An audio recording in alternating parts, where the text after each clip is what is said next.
안녕하세요. 결혼을 앞두고 있던 남자친구와 파혼을 결심한 30대 여성입니다. 평소에도 현실적이고 계획적인 성격이라서 나름대로 꼼꼼하게 따져보고 신중하게 결정했던 결혼이었는데 이렇게 파혼으로 끝나게 되다니 무척 씁쓸합니다. 솔직히 지금도 왜 사귀는 동안 남자친구의 그런 면을 알아차리지 못했는지 이해가 되질 않아요. 1년이란 시간이 사람 한 명을 파악하기엔 부족했던 걸까요? 스스로 괴롭고 부모님 가슴에 대못을 박은 것 같아 죄송할 뿐입니다.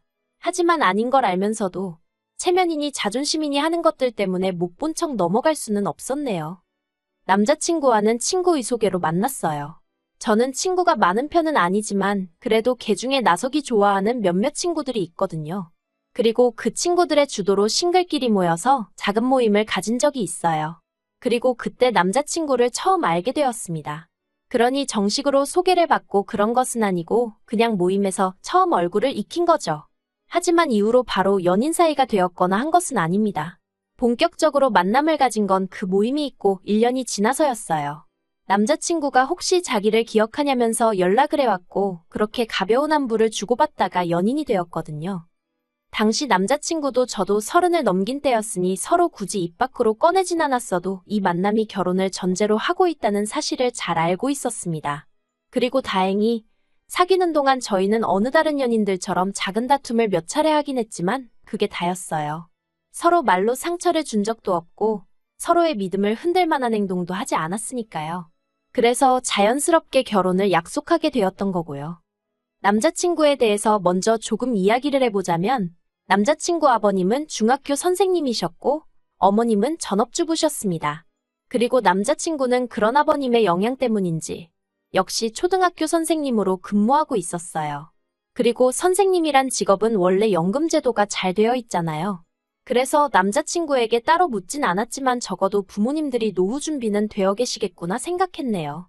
뿐만 아니라 남자친구가 말하길 자기는 따로 어머님 아버님한테 용돈을 드리고 그런 적도 없다대요. 그래서 정말 다행이란 생각이었습니다. 재정적인 부분에 있어서 크게 걱정할 일은 없겠구나 싶었으니까요. 그리고 저에 대해서도 이야기를 해보자면 남자친구가 아버님의 영향을 받았듯 저 또한 친정부모님의 영향을 많이 받았습니다. 부동산업에 종사하시는 친정부모님 덕분에 저는 또래들보다 비교적 이른 나이에 부동산 투자에 눈을 뜰 수 있었거든요. 저는 다른 친구들이 명품 사고 여행 다니고 하던 시기에 알뜰살뜰 돈을 모아 조금씩 투자를 시작했고 덕분에 30이 넘어서는 서울과 경기도에 아파트 한 채씩 그리고 월세 나오는 상가도 하나 갖게 되었습니다. 솔직히 또래들에 비해 경제적 시간적으로 여유 있는 일상이 가능했지요. 그리고 저는 이런 제 조건이 어디 가서 빠지는 조건이라곤 생각하지 않았습니다. 남들 배울 만큼 배우고 비교적 이른 나이에 안정적인 생활을 꾸려나가고 있었으니 제 입으로 말하자니 조금 남사스럽기는 해도 1등 신부감은 아니어도 어디 가서 싫은 소리 들을 만한 조건은 아니라고 생각했지요. 그런데 이게 웬걸, 제 자만이었을까요? 남자친구 부모님 특히나 어머님께서 저를 영 탐탁치 않아 하시더라고요. 처음 인사를 드리러 갔던 자리에서 어머님께선 날선 목소리로 저에게 무슨 일을 하고 있냐 물으셨습니다. 그래서 제가 아파트랑 상가를 월세 주는 임대사업을 하고 있다고 하니 그게 어떻게 직업이냐면서 저더러 결국은 백수라는 소리네 하며 비웃음에 가까운 표정을 지으셨어요. 그리고는 당신은 당신 아들처럼 안정적인 직업을 가진 며느리를 원했답니다. 그래서 지금 이 상황이 영 못마땅스럽고 마음에 안 든다고 하셨지요. 그리고 아무리 제가 성격이 긍정적이라고 해도 그런 소리를 면전에서 들으니 솔직히 기분이 안 좋더라고요. 저는 나름대로 남들 놀 때 열심히 치열하게 살아서 이룬 지금의 여유였는데 어머님은 그런 건 전혀 개의치 않으시는 눈치였으니까요. 하지만 이런 걸 제가 일일이 설명할 수도 없는 노릇이었으니 아들 가진 어머니로서 며느리감에 대해서 뭐라도 트집을 잡고 싶으신 건가? 라는 생각으로 이해하는 수밖엔 없었지요.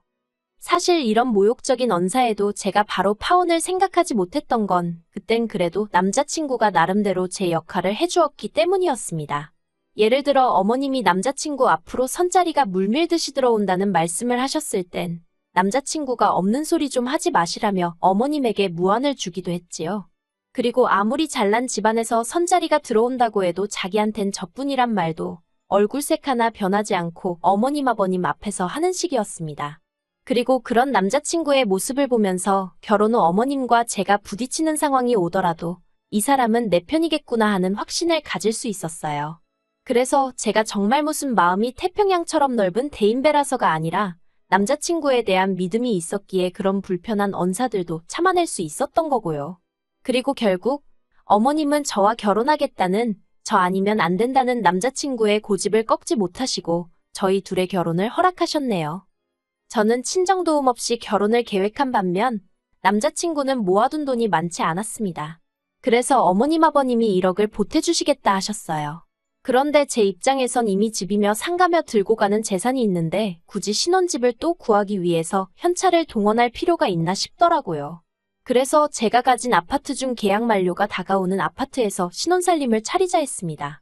남자친구가 모은 돈과 어머님 아버님이 보태주시는 돈으로 전세 계약을 하자고 했어요. 제가 집주인으로 남자친구가 세입자로 해서 계약을 하자고요. 저희는 당장 혼인신고를 할 계획이 없었고 그렇다고 남자친구한테 몸만 들어와서 살라고 하자니 그건 저희 친정부모님이 탐탁치 않아 하셔서 나온 이야기였습니다.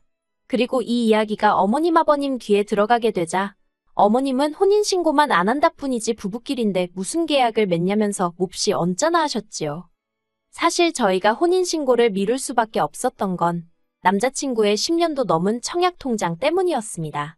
남자친구가 저와 혼인신고를 하게 되면 2주택 세대가 되어버리고 그러면 청약통장은 거의 무용지물이나 마찬가지였으니까요. 그래서 비록 아버님이 손주를 간절히 기다리고 계시는 건 알고 있었지만 2년 정도의 유예기간을 가져보자고 했어요. 임신을 조심하면서 청약이 당첨되길 기다려보자고요. 그리고 이런 저희 제안에 남자친구는 서운한 기색을 감추지 못하는 듯 했지만 솔직히 청약만 된다고 하면 1, 2억은 금세 오른다는 걸 본인도 알고 있었을 테니 결국 제 의견대로 따르겠다 하대요. 그렇게 어머님의 반대도 이겨냈지. 혼인신고에 대한 서로의 의견도 조율했지. 이제 정말 어느 다른 예비부부들처럼 드레스는 뭘로 할지, 식장은 어디로 할지 그런 것들만 정하면 되는 상황이었어요. 그런데 그런 와중에 정말 막말로 남자친구가 어디서 무슨 약이라도 처먹었던 건지 상상도 못한 사고를 치고 왔대요. 남자친구가 저랑 상의도 없이 청약을 넣은 것도 부족해 덜컥 당첨까지 되었거든요.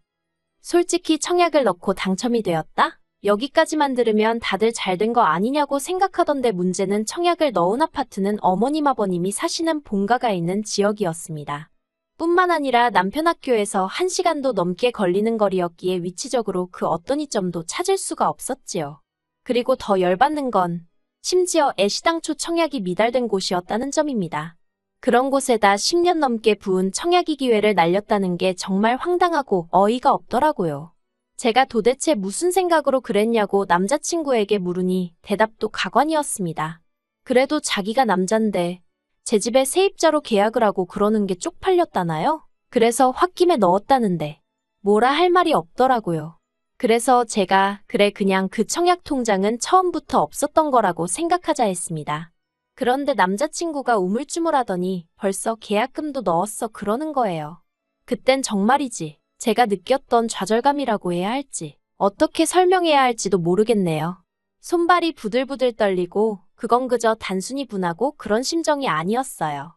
황당함을 넘어서서 정말 뭐지 싶었달까요? 그래서 제가 모아둔 돈도 많이 없었는데 계약금을 어떻게 넣었냐니까 어머님 아버님한테 빌렸답니다. 솔직히 며칠 동안 속상한 마음을 감출 수가 없었어요. 그리고 결혼하고 나서 이런 식으로 남자친구가 또 홧김에 무슨 사고라도 친다면 그땐 제가 감당할 자신이 없더라고요. 그래서 남자친구에게 헤어지자 말했습니다. 믿음이 깨져서 도저히 결혼은 못하겠다 했지요. 그런데 남자친구가 한 번만 용서해달라며 말 그대로 싹싹 빌대요. 정말 자기도 무슨 정신에 그랬는지 모르겠다면서 결혼을 앞두고 여러 가지로 제 앞에서 스스로가 초라한 느낌이었다나 어쨌다나. 그래서 그래, 청약 통장이고 아파트고 없다고 치고 정말 마지막으로 용서해주기로 했어요. 그런데 문제는 남자친구가 당첨된 아파트에 냈다는 그 계약금. 그리고 그 계약금을 내기 위해 어머님 아버님으로부터 빌렸다는 그 1억이 사실은 저희가 결혼할 때 주시려고 했던 돈이라는 거예요. 그래서 졸지의 시댁으로부터 하나도 도움을 받을 수 없게 되었습니다. 그리고 저는 차마 이 일을 저희 부모님께 말씀드릴 자신이 없더군요. 이 이야기를 들으시면 분명히 저희 결혼을 반대하실 게 뻔했으니까요. 그래서 남자친구에게 전세자금 대출을 받아서 저와 전세 계약을 맺자고 했지요. 그랬더니 남자친구가 황당한 소리를 했습니다. 무슨 대출이건 간에 대출은 받기 싫다는 거예요. 그래서 그러면 내 집에서 신혼살림 못 차리고 다른 집으로 가야 한다고. 그런데 지금 당신도 나도 목돈이 없지 않느냐고. 어쩌자는 거냐고 제가 화를 냈지요. 그랬더니 남자친구 말이 어차피 결혼하면 한 가족인데 무슨 계약을 맺냐면서 처음에 어머님이 하셨던 말씀을 그대로 하는 거예요. 그래서 제가 혼인신고 전이지 않냐, 그러니 돈 문제는 깔끔하게 하자고 다 이야기가 됐던 거 아니냐 했습니다. 그랬더니 자기를 못 믿냐는 무슨 말도 안 되는 소리를 하더니 그냥 이참에 통장을 합치자대요. 어이가 없어서 남자친구한테 우리가 왜 통장을 합치냐고 했어요. 처음부터 월급 관리도 따로 하자고 이야기를 했고 돈 문제로 어설프게 얽히지 말자고 했는데 이제 와서 무슨 소리냐고요. 그랬더니 자기 이제 아파트 중도금도 갚아야 하는데 그거 같이 갚을 거 아니냐는 거예요.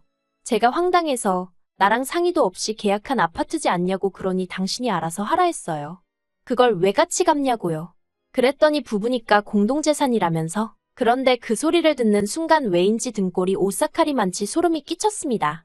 남편 논리대로라면 속으로 어쩌면 제 재산도 다 이제 자기께 된다고 생각하고 있을지도 모르겠다 싶었으니까요.